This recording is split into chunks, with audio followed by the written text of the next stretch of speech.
For years, I've been listening to creators tell me all sorts of things. Things like, as soon as you hit record on a camera, put pen to paper or open your mouth, you're also a creator.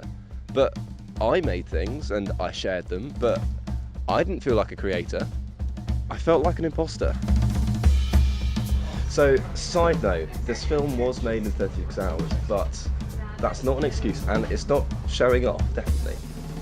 But you know what? You'll see why that's important. Actually, while we're here, and second side note, this isn't the sort of content I usually make. I make like normal movies like you'd see on Facebook and YouTube, and definitely not in the cinema.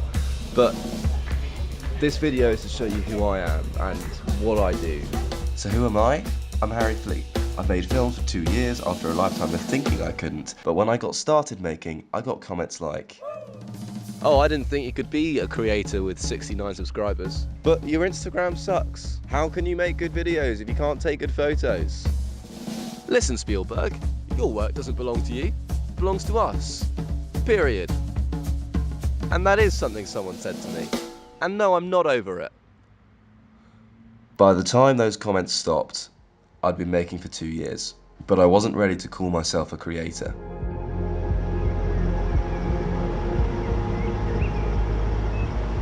Casey Neistat said that first they laugh and then they're afraid of you.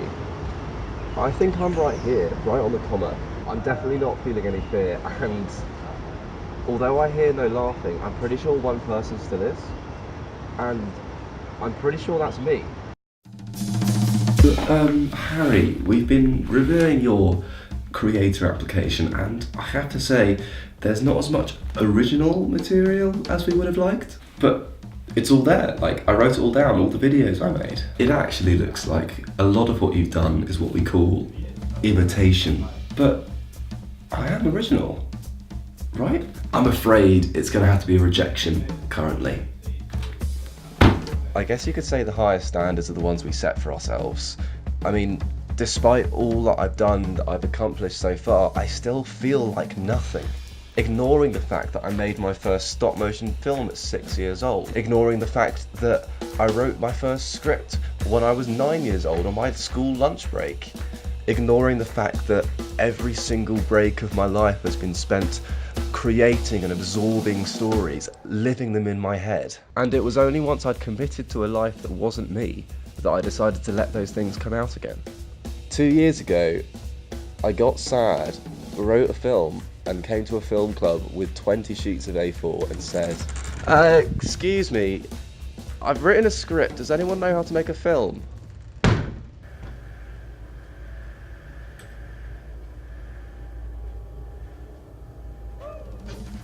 Since then, I've written 5 movies, I've directed more movies, I've produced even more, I've made 50 vlogs, 100 commercials, and the crazy thing is, I still feel the same. I still feel like an imposter. They say imitation's the highest form of flattery. If that's true, you could probably call me a flirt.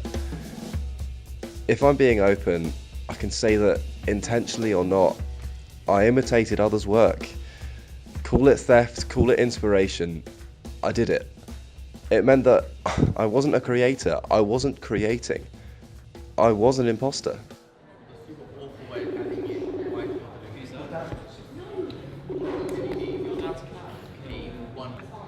Hello, mate. So, do you think that there was like similarities between my early work and yours? I'd say absolutely. I think it's mainly down to the environment that we were in. Meet Leo Lightfoot. Leo's a very different filmmaker to me, but in my early career I took a lot of the same directions as he did. For example, he'd make a video like, and then I'd make a video like. The issue was, I couldn't see my own path. I've recently come to terms with this, and I wanted to talk to Leo about it. I'd say the type of things that we were filming, the things that I was making films of, and the things that you subsequently made films of, very similar subjects, it would be like very difficult to be able to change the style and change the kind of concept of a film that you're making if you're making of something the same subject matter. So understandable you're going to get similarities and kind of like certain influences on certain types of work. Do you need anything else from me? No, that's good. So when I say this video is made in 36 hours, that's not an apology. That's not an excuse for lack of quality. It's just simply the amount of time since I stopped calling myself an imposter and started calling myself a creator. See, I never was an imposter. I hit record, I put pen to paper, I opened my mouth. They tell you for a reason, and take it from someone who never believed it. It's true.